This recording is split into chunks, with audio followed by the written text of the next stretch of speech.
The NBA is so hard for me. It's so hard for me.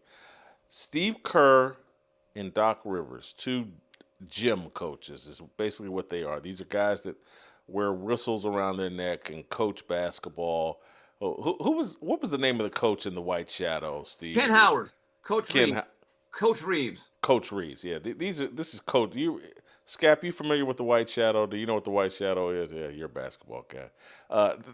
Two guys that should be teaching uh, gym class in a high school somehow have become geopolitical experts and can second guess ICE, and they jumped into this whole Minneapolis thing. Let's play Steve Kerr first, talking about the young woman who was killed trying to block ICE agents from doing their job. Let's hear from Steve Kerr. Well, I'm glad that the Timberwolves, recognized, her life and the tragic nature of her death, and it's shameful, really, that in our country we can have law enforcement officers who commit murder and seemingly get away with it. It's shameful that the government can come out and lie about what happened when there's video and witnesses who have all come out and disputed what the government is saying. So very demoralizing, devastating to lose anyone's life, especially in that matter.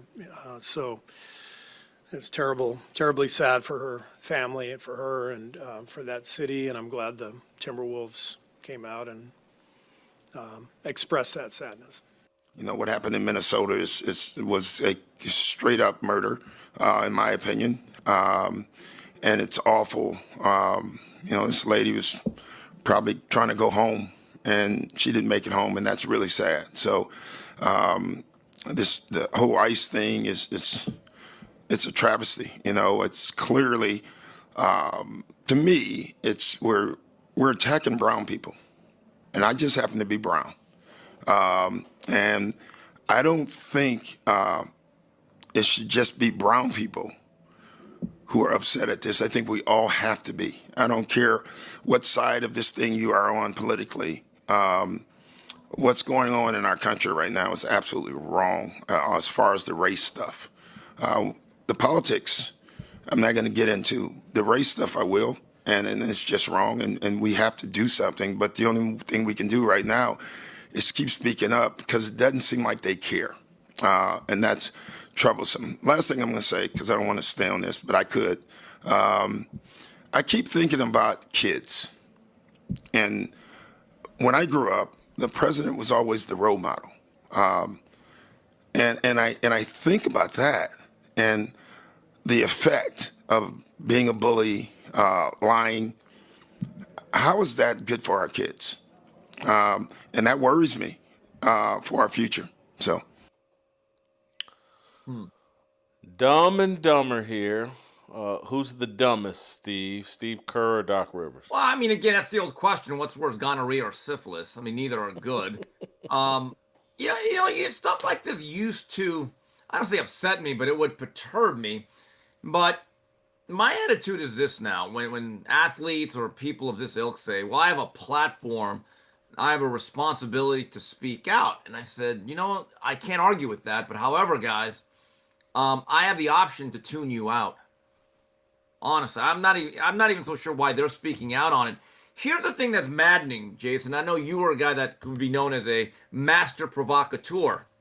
If you were in that press conference, and I know you don't want to talk politics, I know, but I get the sense at certain points, Jason, you'd raise your hand and you would ask or add a counterbalance to those statements. See, what I don't like about these situations is these people tee up these questions, they get the soundbite that they want. So you're telling me everybody in that room is in lockstep.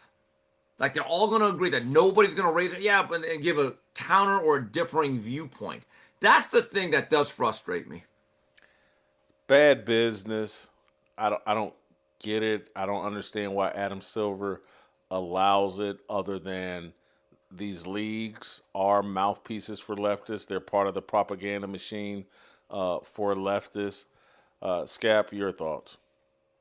Yeah, I mean, it's honestly, it's just disgusting if you ask me. But both, I can't pick. I'm with Steve. I can't pick which one is worse. These are two just babies that have hated Donald Trump specifically for years, especially Steve Kerr. It's just he just whines and complains and cries consistently with any chance that he gets, any opportunity that is allotted to him. And I'm actually going to disagree with Steve on this. They have become famous people because sports gave them the platform to become famous, right? Like sports platformed these guys in the first place. So my suggestion to both of them would be to take the platform that they have gained from sports, leave sports, go and use your fame. Then if you want to become a political activist in some way, go do it on your own time. But while you're sitting behind or in front of the banner with your team on it, which is sanctioned by the NBA, sit there, shut your mouth. Don't talk about this stuff. Answer the basketball questions, and let's just talk about sports for God's sakes. Like, please, when and why and how did we reach this point where anybody cares what like professional athletes or professional athletic coaches have to say about politics? Like, I just don't get it. Just shut up. Like, that would be my suggestion to both Doc Rivers and Steve Kerr. I agree with you, Scap, but Steve, I really like your point in terms of the failure of the media.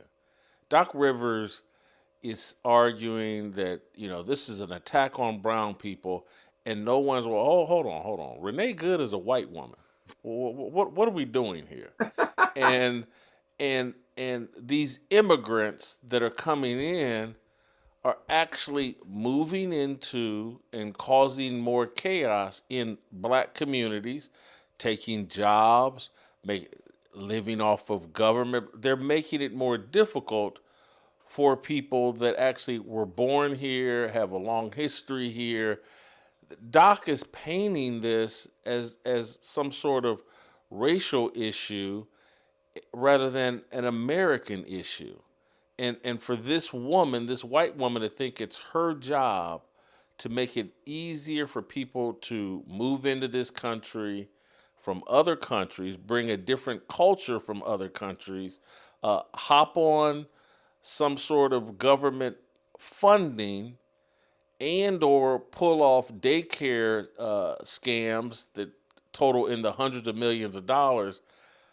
I just don't understand it. All these questions are available to the media, but I guess being best friends with Doc and making sure everybody loves you when you come into the press box is more important than just asking fundamental questions.